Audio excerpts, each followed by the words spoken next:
Welcome to Spirit, Purpose, and Energy. I'm JJ Flazanes, your host, and thank you for downloading today's episode. Quick reminder, we are heading into the end of October, and the 30-day manifestation challenge starts November 1st, and you do need to be registered pretty soon in order to participate. So if you're interested in joining the last free 30-day manifestation challenge of the year, come on over to jjflazanes.com and click on the free tools and resources.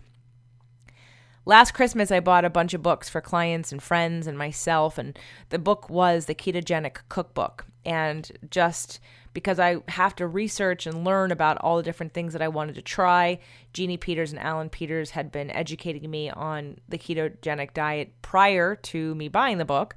But I thought, you know what? I just need some more ideas. So I purchased the book. It's a beautiful book. There are some wonderful recipes in it. I have barely scratched the surface. But I was reading about the author, Jimmy Moore, and he had a podcast when I got to the end of it. Not only does he have a podcast, he's got some of the longest running podcast, health podcast of all times. He's been doing this for a very long time, a pioneer in many ways, and I really appreciated that I reached out to him and he wrote back. So I offered him a spot on my show, and I recorded this yesterday, and it's being published today being October 18th, 2018. So with that in mind, we do cover many things. It's not just nutrition information. It's spiritual, it's emotional, it's relationship, it's motivation and purpose and mission. So no matter which show you're getting this episode on, it does have a buy-in to the topics that I do talk about on this channel. So I promise you it is well worth the show. For nothing else, then we are all human beings on a journey to be the best we can be. And when your diet and your exercise and your self-care get in the way of that, then it doesn't allow you to be your true self. So how we feed ourselves really helps and affects how we are and how we show up in the world. So I hope you enjoyed today's show. Welcome to the show, Jimmy. Hey, what's going on, JJ? So you have to be the most professional podcaster I've ever met, because even though I only know podcasters nowadays, you're on what, episode 1434? And that's just on my flagship show, the Live and La Vida Low Carb Show. I do 4 other podcasts as well. Okay, well, I have 6, so I beat you there. I'm kidding. You're doing well. It's not a contest. I have 4 that are retired. Well, yeah, mine is the reason I have so many. It's the repurposing of the content I already have, because I've spanned so many different topics in the health and wellness field that exactly relationships and psychology and even spirituality. So that's the reason. It's not because I'm addicted to podcasting, but and most of that information is evergreen. I did some podcasts 5 years ago that if I re-aired them today, and I sometimes do this when I need a break and I don't have a guest lined up, I'll air an older episode and people are like, oh my gosh, where's this information? I'm like, I talked about this 5 years ago. So that's the beauty of podcasting, is these evergreens become great quality content for years to come. Totally. Absolutely.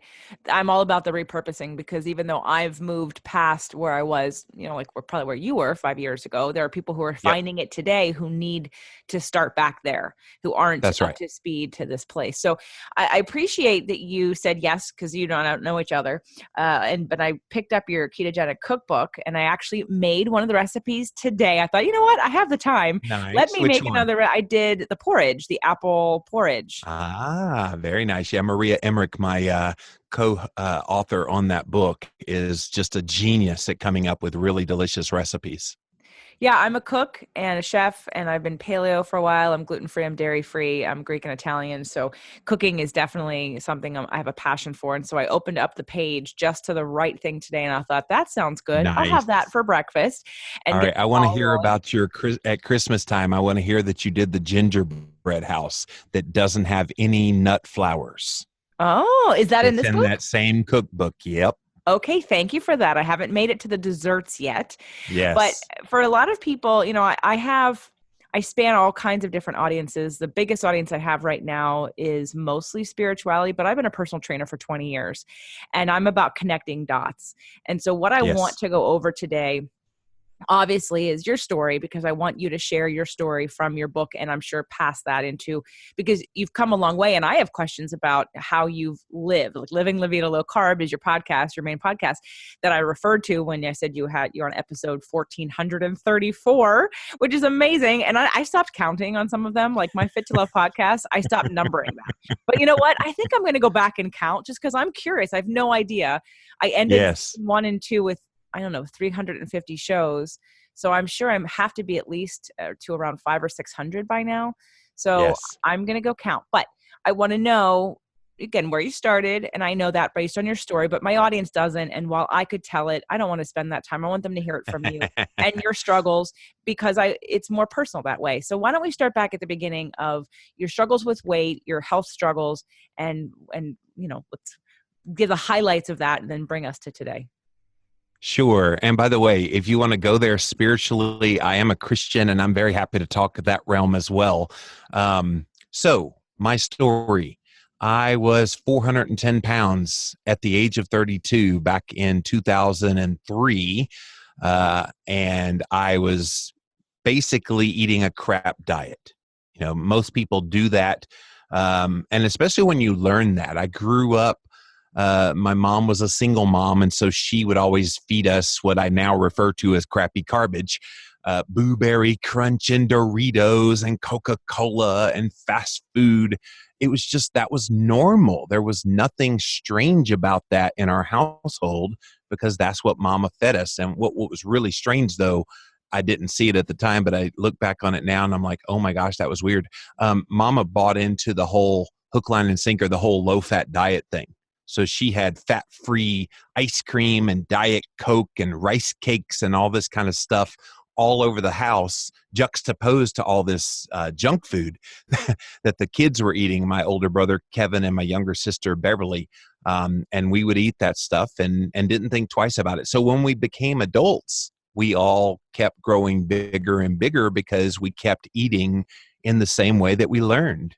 And people often say, well, why didn't you just switch over to eating better foods once you became an adult? And I'm like, why would I? That my normal was junk food. And so why would I suddenly jump to asparagus and grass-fed beef or whatever?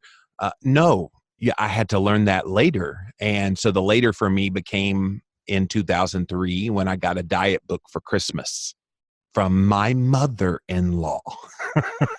God bless her. She gave me a diet book that I thought, okay, great. Thanks, Mom. I'm fat. Appreciate it.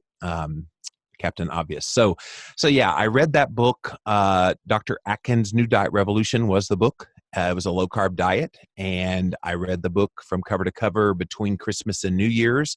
And I officially said that Dr. Atkins is a wackadoodle. What do you mean I have to eat more fat in my diet? He's a cardiologist telling people to eat the very thing that's going to give them a heart attack and give them heart disease. And then eat less carbs. I'm going to be lethargic. Where am I going to get any energy from? This just didn't make any sense.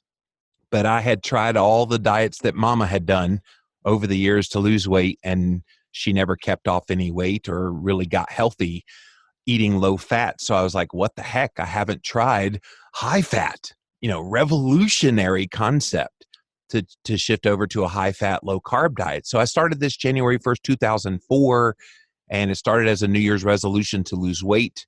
And it ended up being a new life resolution to live this way, to be healthy for the rest of my life. And yes, I did lose quite a bit of weight in that year, 180 pounds to be exact.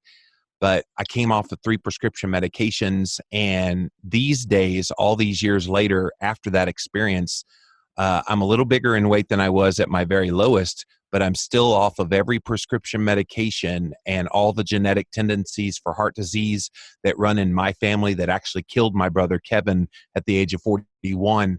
I'm bucking that trend thanks to a low carb diet, which then turned into a ketogenic diet. We can talk about the distinction between those here in a minute. First of all, I feel sad yet, there's always, when you have contrast in your life, right? There's a reason for it. If we embrace sort of those obstacles in our lives, it takes us to more clarity, and our lives change because of that, right? So without I all agree. of the things that had happened to you, you wouldn't be where you are today.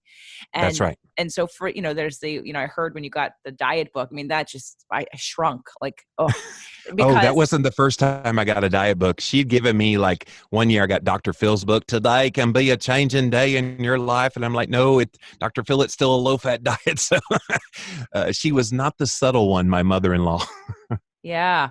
So I feel for you on that one. But also thank God for just where you've gotten to, because one of the things that I know, I work in a medical clinic here in Southern California with a functional medicine physician and registered dietitian, and they both do all kinds of, mostly keto and paleo and whole food and food as medicine, and get you off medications and use food as nutrition and medicine.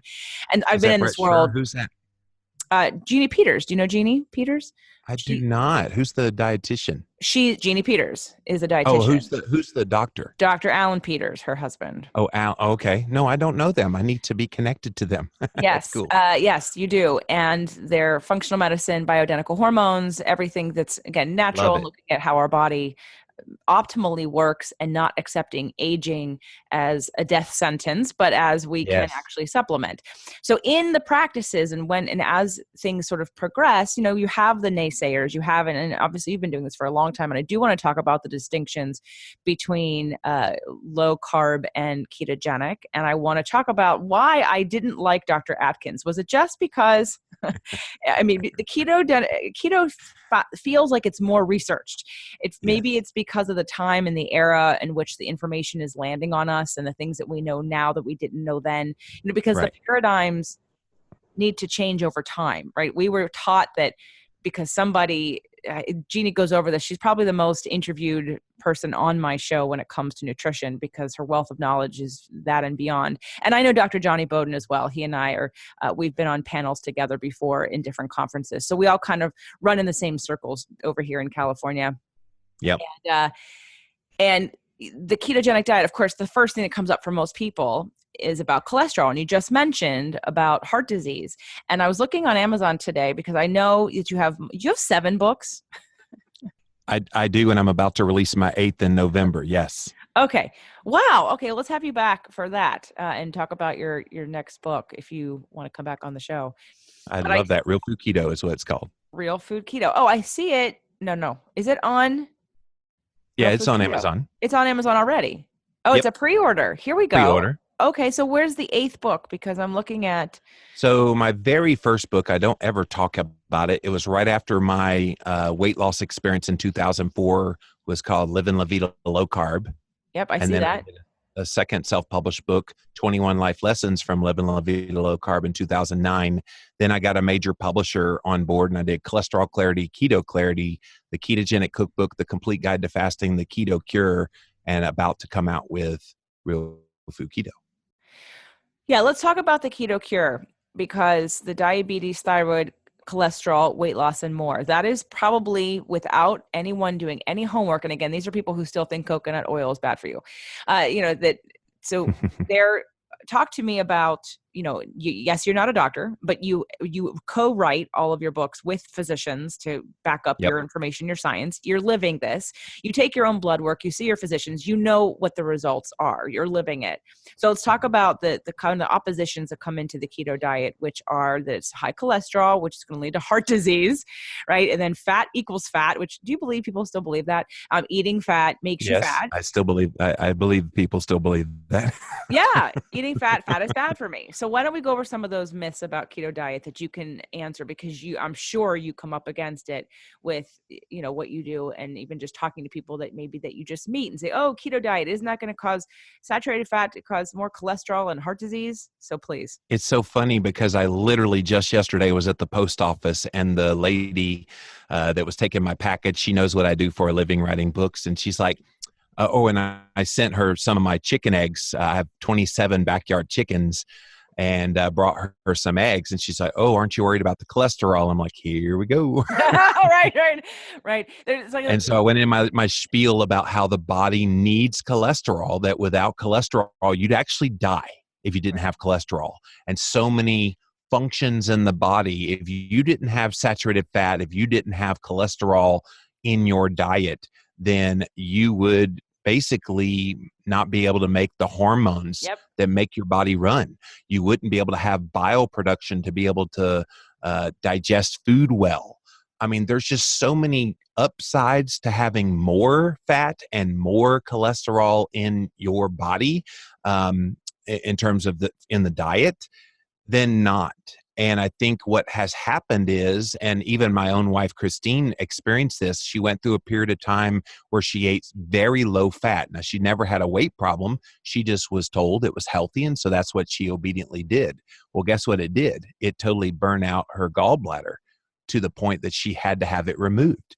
And so now today she has no gallbladder, and she has to take digestive enzymes to help her emulsify fat and break it down, and digestive enzymes and all kind of stuff, ox bile, whatever it takes to help break down the fat. That was preventable had she just eaten fat to begin with and let the body function as it's supposed to. So yeah, these notions are still out there.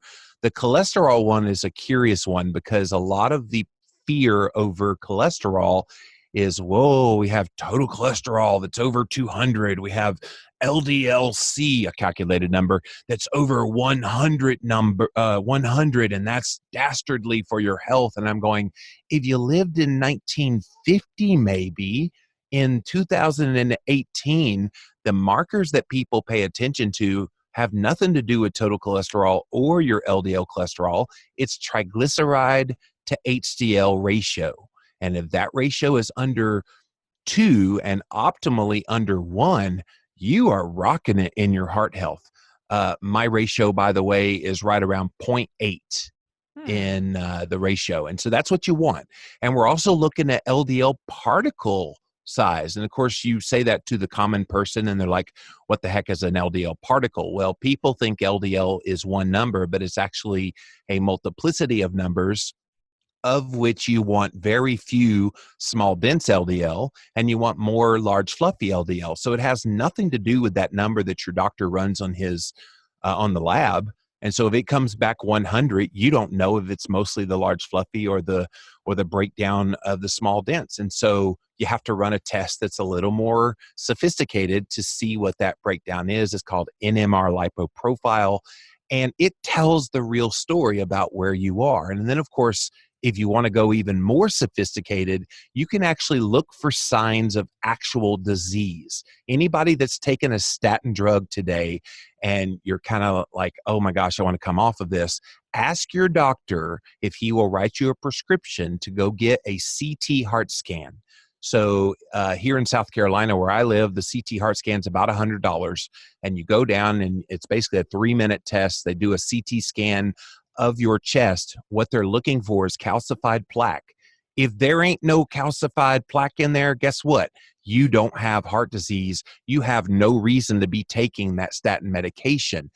The sophistication of the technology, JJ, is such these days that anybody that just completely relies on their doctor sight unseen to give them the full facts about how to take care of their health, they're just shooting blind. It's Russian roulette with your health. I agree. I agree totally. There are still so many people who are eating egg whites, especially women. I'm like, stop eating just egg whites. You need the cholesterol to make your hormones, because what are you lacking after menopause? You're lacking hormones. And if you don't want to supplement with bioidentical and you're afraid of all that conversation, we still need to add cholesterol back in your diet to make the hormones. Oh, So and it's even worse than that with the egg whites, by the way. There is a substance in egg whites that if it makes up 5% of your calories, which a lot of women especially are eating egg white omelets for breakfast, and they're not eating very many calories in the day. And so if 5% of your diet is made up of egg whites, you have this anti-nutrient that's in egg whites known as avidin.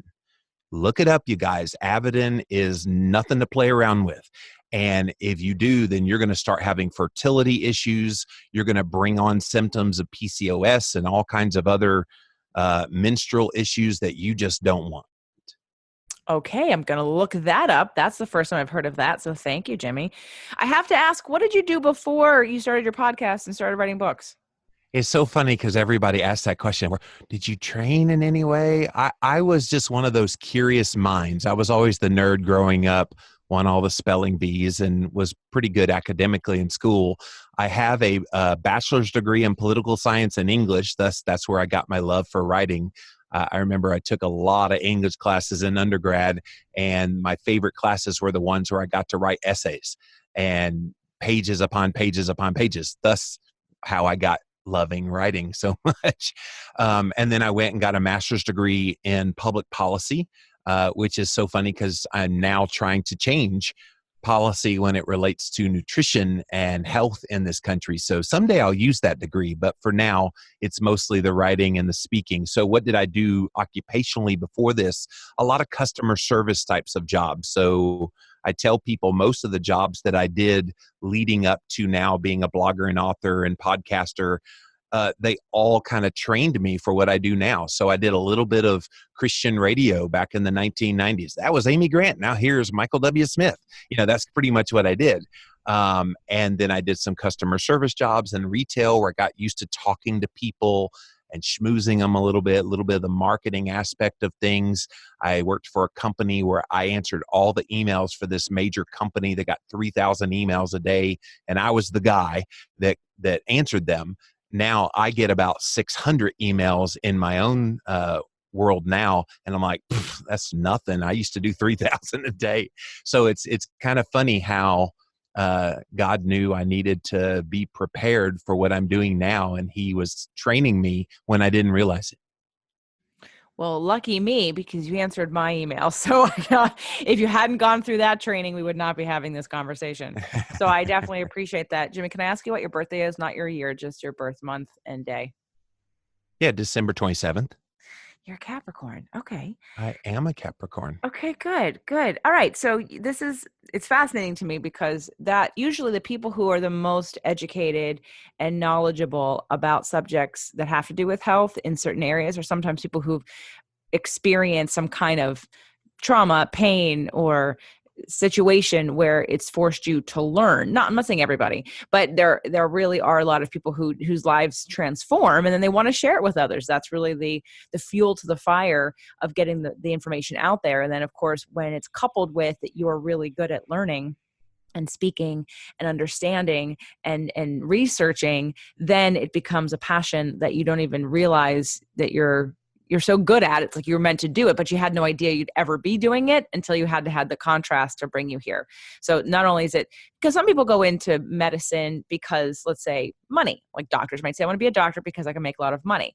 That's not a passion that makes you want to learn and continue to dig for truth and necessarily research when it's driven by financial. There's nothing wrong with being driven by financial, but I think if there's nothing underneath that, then we have a disconnect. It's not necessarily You'll in get alignment. burnout too. Yeah, absolutely. Because you're always looking at things through one sort of small little pinhole versus if you're on a mission, which you're on a mission, I'm on a mission, and that mission Yep. will carry us in every shape and form, in every new technology that comes up, every new piece of information we learn, and we're going to adapt because what's underneath that is that mission. And my mission, one of the missions I have absolutely just like yours, is for people to understand sort of truth and healing, and for them to stop struggling and to know that there are answers out there, and to stop listening to just conventional Western medicine, and to take responsibility for all aspects of their lives, especially their health. Now, I knew I was going to like you.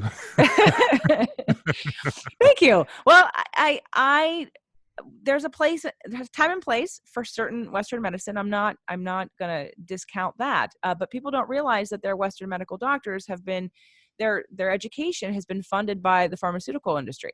So That's we right. have to look at the truth of the politics, and I am not political at all. But when it comes to where's your information coming from, and why would you not just question a little bit why? I've had doctors where they've said to me, you have to do this. And I've said, well, but I don't want to do that. There has to be, or I had a doctor once say to me, well, there's nothing we can do. I said, that's bullshit. What do you mean there's nothing we can do?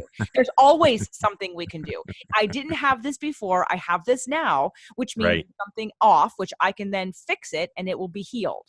And that's when I really got that I really have to take control of my health on a different level. And so I appreciate now knowing, because I didn't before, all these books that you have. I love, because I know Dr. Johnny Bowden's done a book on heart disease as well. And I don't know if he was connecting Yep. it to keto, but I know he was connecting it to fat, and Dr. Mercola and all his work on fat, and everyone trying to get out there and just change the conversation that fat doesn't make you fat. Fat does not cause heart disease. And that's what everybody is saying. So what about tell me about a little bit more about your brother and the difference between where he was with his food and where you are, and with your labs and things like that, and things that you experienced.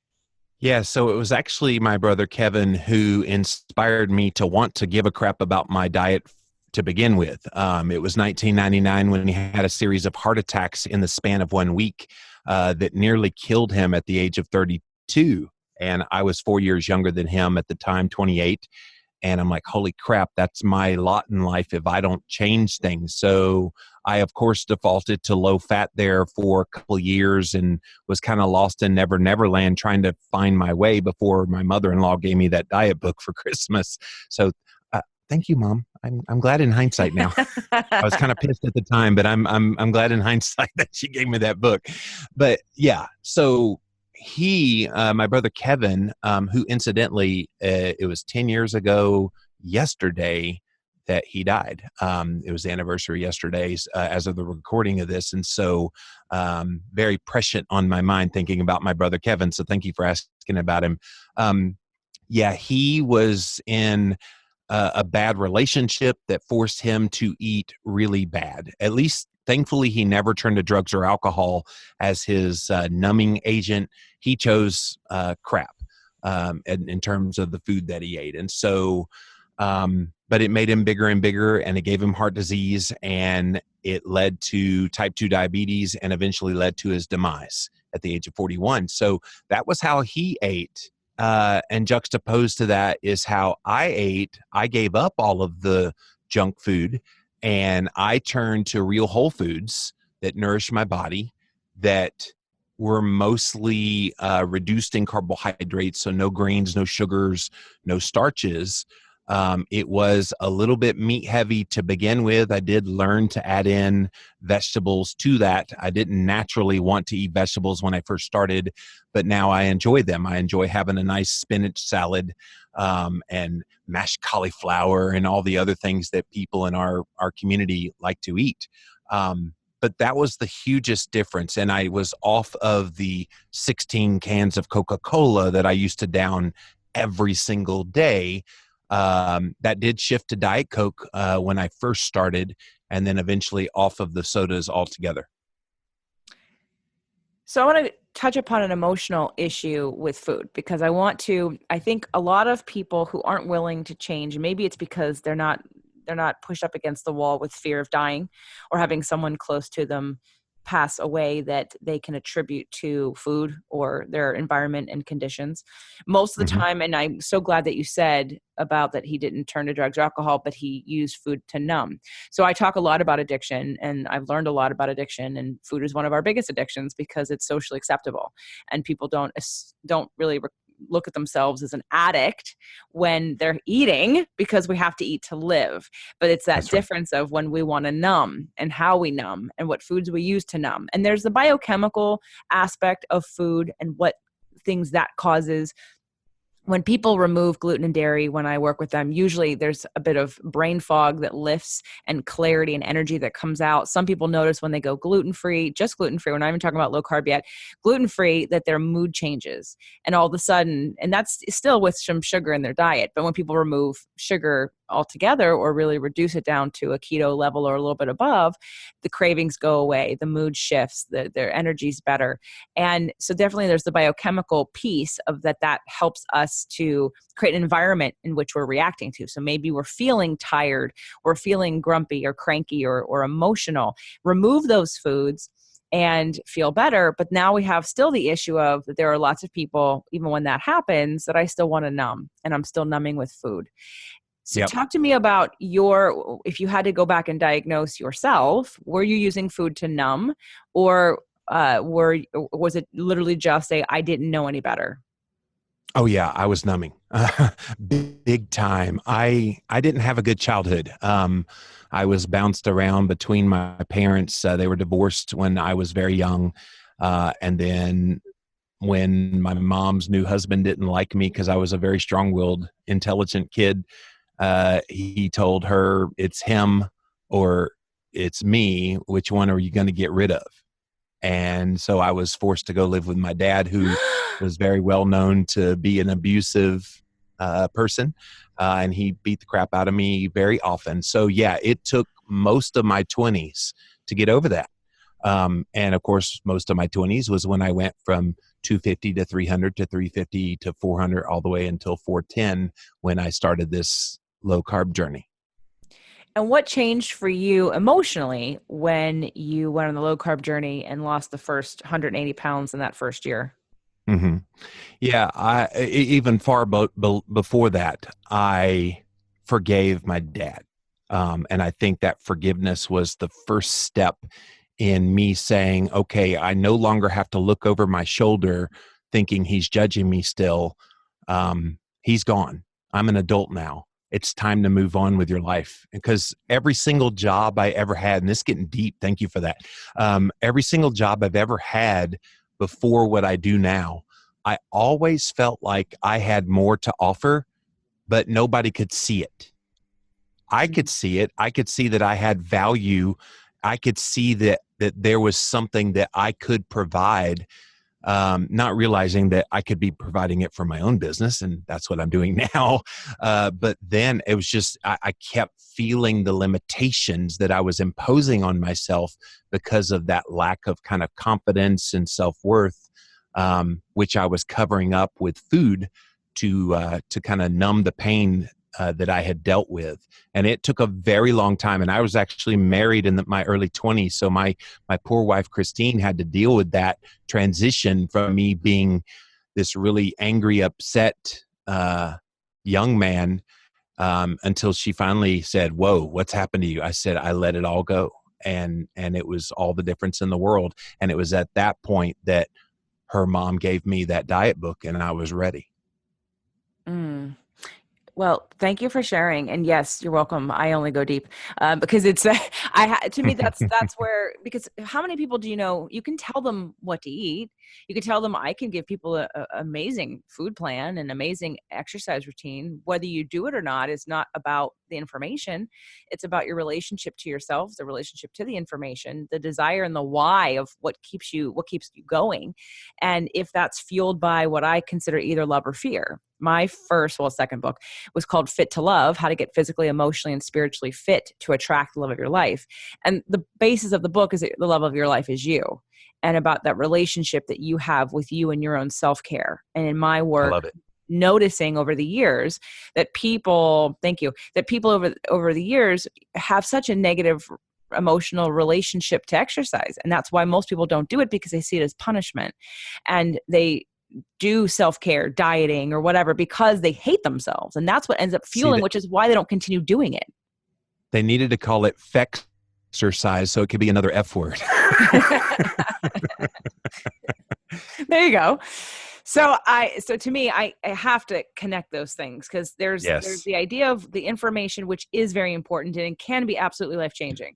But if we don't meld that into an emotional, deeper connection to either a purpose or a respect and honoring of who we are, and in your case as a Christian, right, your relationship to God, or your time on this earth and what your mission is supposed to be, or your purpose, if we don't connect it to something bigger and more meaningful, and again infuse it with, there's only two real emotions, there's negative and positive. Positive is love and Yep. negative is fear, basically, right? So if we're not infusing what we're doing with a positive emotion, then then willpower will eventually fade out. And this is leading to a question I actually posted way too late, and I apologize. I was making breakfast. I'm like, oh, I should post it. I'm going to interview you today and ask anybody what I should ask you. So we have one This is Alex. Hello, JJ. I'm a personal trainer out of Gilbert, Arizona. And my question for both of you and Jimmy is, how do you both go about transitioning a client from having a high carb, moderate protein, high fat, mainly bad fats way of eating to going toward this type of eating lifestyle? What is your approach? I just think you share the vision. And I think you say, look, if you do this and you commit to this for a period of time, and I generally say 30 to 60 days, but you get a buy in factor. You say, you know what? If you do the things that I tell you over the next 30 days, you will see this, this, this, and this. And so you talk about the hunger control, and you talk about the energy, and you talk about the brain health and the mood stabilization, all of the things that we know very well that a ketogenic diet helps with, and you cast that vision, then they kind of go, okay, I'm still skeptical, but let me give it a go. And I think if you lay it out exactly what they have to expect, that maybe in the early days, you're going to have a little bit of issues. Here's how you fix those issues, talking about the keto flu, fix your electrolytes early on. I think if you just show that you care, most people will say, yeah, I'll give it a go. You're going to be there with me? Sure, I'll do that. So that's what I would do. I would answer that, Alex, also that you also want to understand how your client receives information. So if they're the kind of person who really thrives on details and facts, then you want to get them information. And so find out what their Mm. objectives are. What are the obstacles you have to overcome? Is it because they fear heart disease? Is it because they fear, find out what those are and answer them. If it's not that, if it's just a lifestyle thing, then definitely what Jimmy was saying too, make sure that you can outline what that would look like. Because I think for a lot of people, when I transition people off of gluten and dairy before they become paleo and they go from sort of the standard American diet, that sad diet, they think, oh my God, they just think about restriction. What can't I have? And until you show them and replace things, like when people come to my house, I cook and I bake. And while it's mostly still paleo, in fact, yesterday, my boyfriend, who is also a podcaster and owns a podcast production company, his mother's 85-year-old mother drove across country from DC to LA with her boyfriend. And we had them for dinner. And he said, well, can you get a loaf of bread? I said, absolutely not. Get a loaf of bread for them. I said, if you want to buy it, that's one thing, but I will not serve anyone in my house what I won't eat.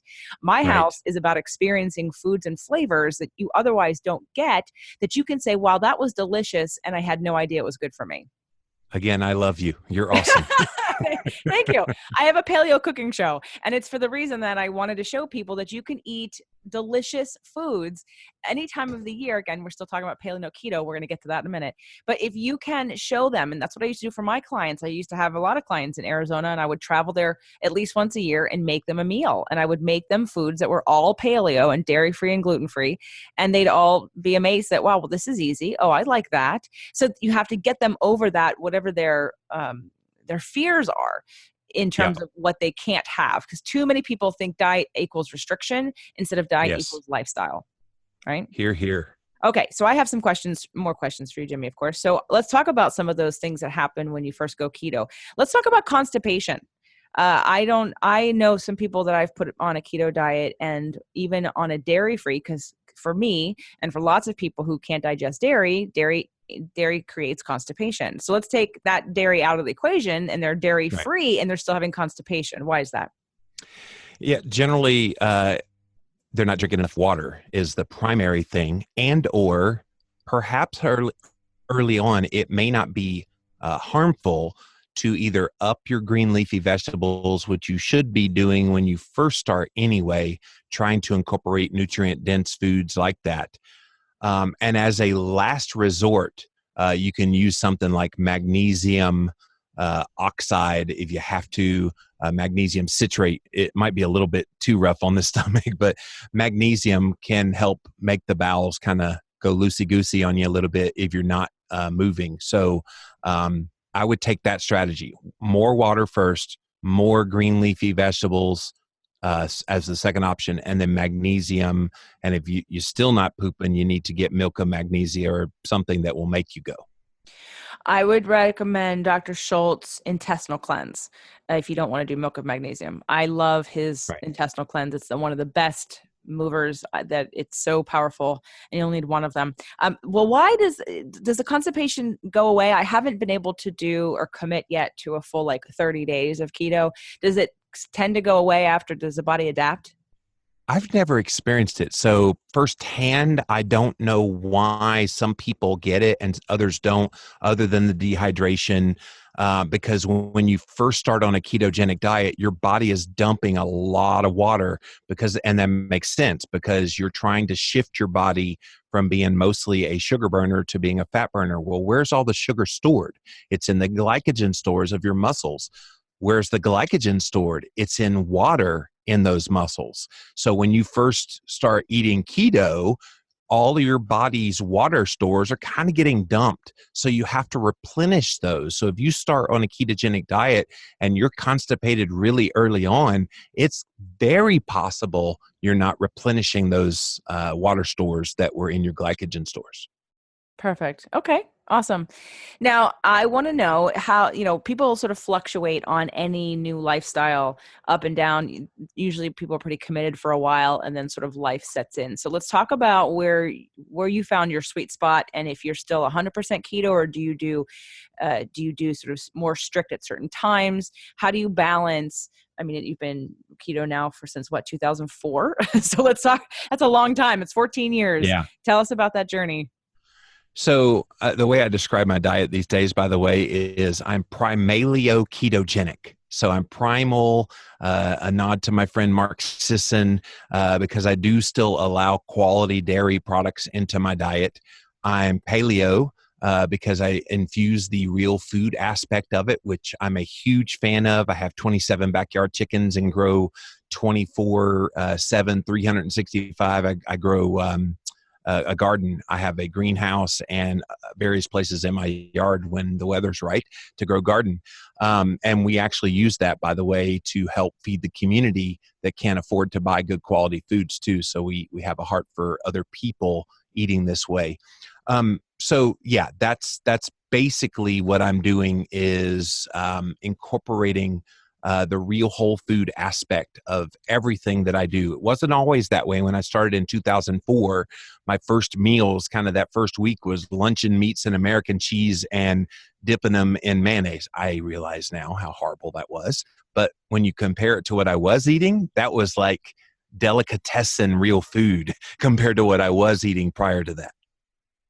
You just nailed it. That's why I didn't like Dr. Atkins, because people weren't eating healthy, real foods. They were eating it Well, and didn't. here's the thing. I talked to his widow, who, Veronica Atkins, very sweet lady. And she said, oh, Bobby, that's what she called Dr. Atkins. Bobby always had grass-fed meats and organic vegetables. And I don't understand why people think he pushed kind of, lacking of food quality. I'm like, well, it wasn't explicit in his books, Mrs. Atkins. And she's like, well, he wanted to try to be inclusive to get people off the carbs. So that's why he didn't put it in there as explicitly as, say, the paleo people talk about grass-fed and organic and properly humanely raised, all that stuff. So I think now that we've had the blessing of hindsight and we've had the paleo world come on the scene and remind us why real food is so critical.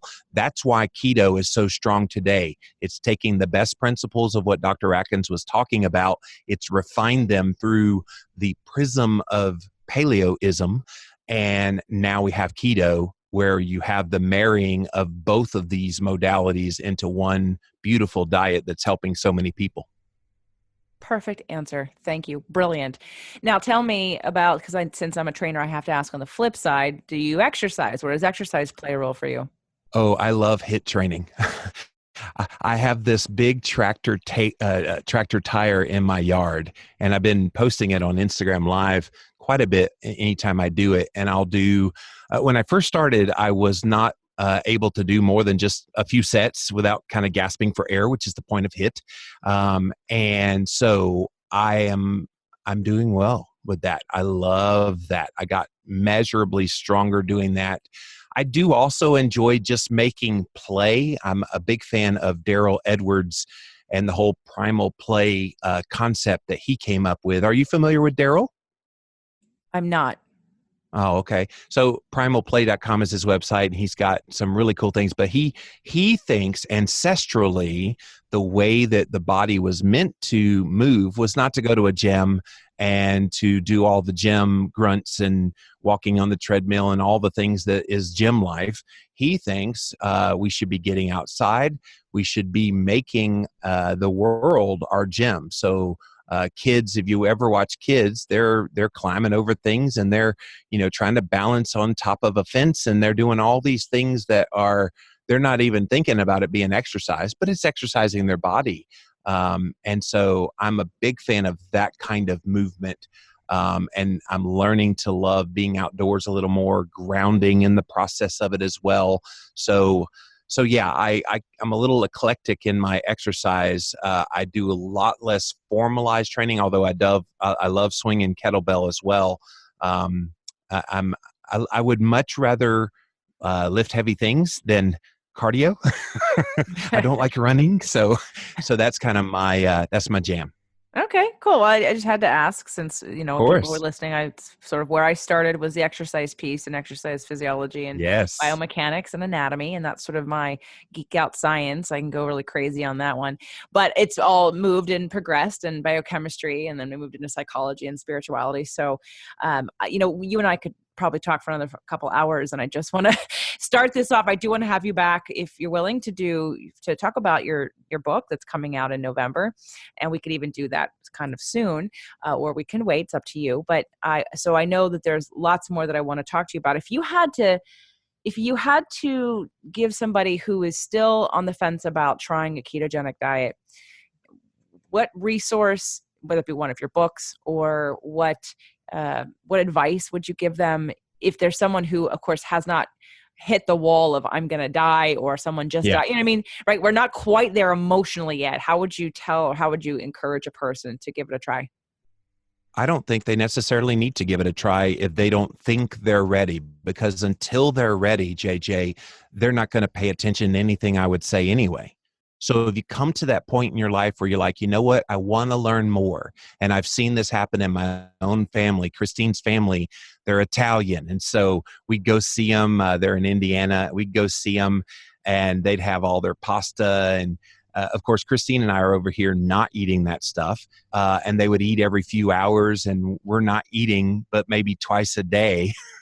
And so that, what's wrong with you guys? Oh, we're just not hungry. Oh, you have to be hungry, and we're not hungry.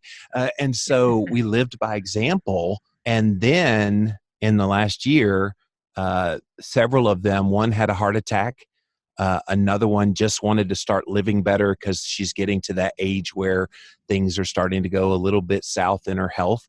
And so now they're coming to us wanting to know. So, yes, I did write a resource on this very subject that if you are ready, that's why I wrote Keto Clarity, because nobody before that book had really taken the message of a ketogenic diet and put it in layperson language.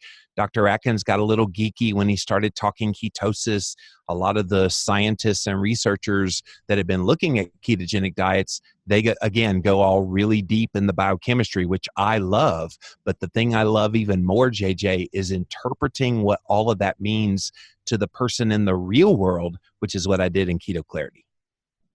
Okay, good. And here's one more question I got from the fans. Can't wait to listen. I'm curious how long you should be in keto and how to best transition in and out.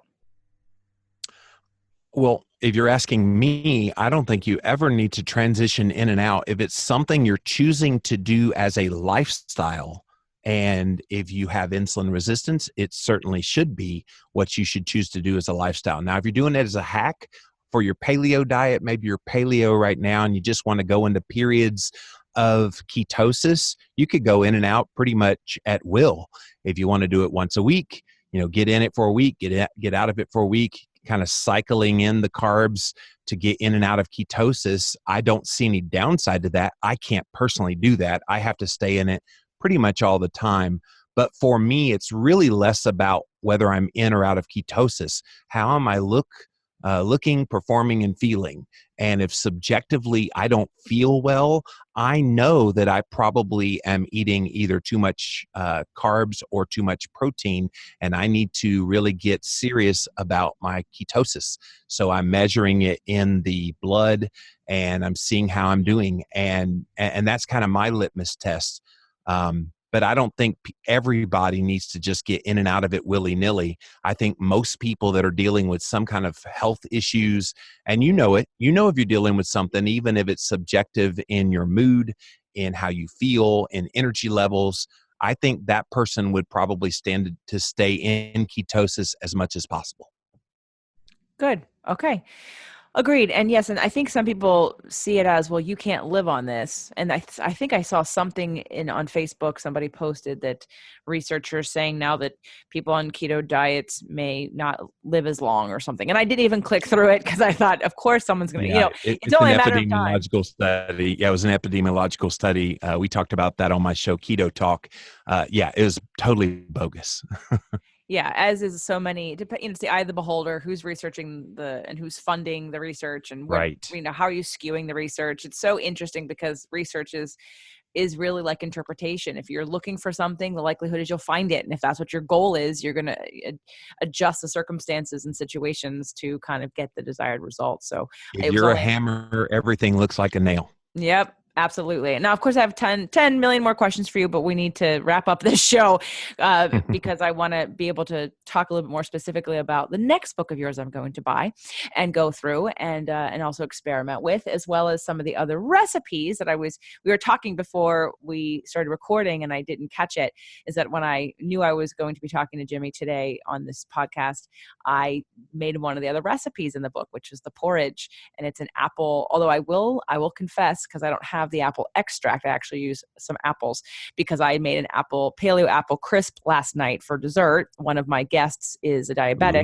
and Ooh. while he eats bread and pasta, I said, and they were coming to my house for dinner, I said, what about dessert? And he said, oh no, I don't eat dessert because it's sugar. And I said, okay, well, you do know that all carbs turn to sugar. Oh yeah. Okay. I said, well, what if I was to make you a dessert that was sugar-free? Now, of course, it's not sugar-free because of the apples, but I did use stevia and other things to sweeten it up, and it was as little sugar as I could possibly make a dessert made of paleo apple crisp. So I had some left over, the apples. I'm like, well, I'll just throw those in there.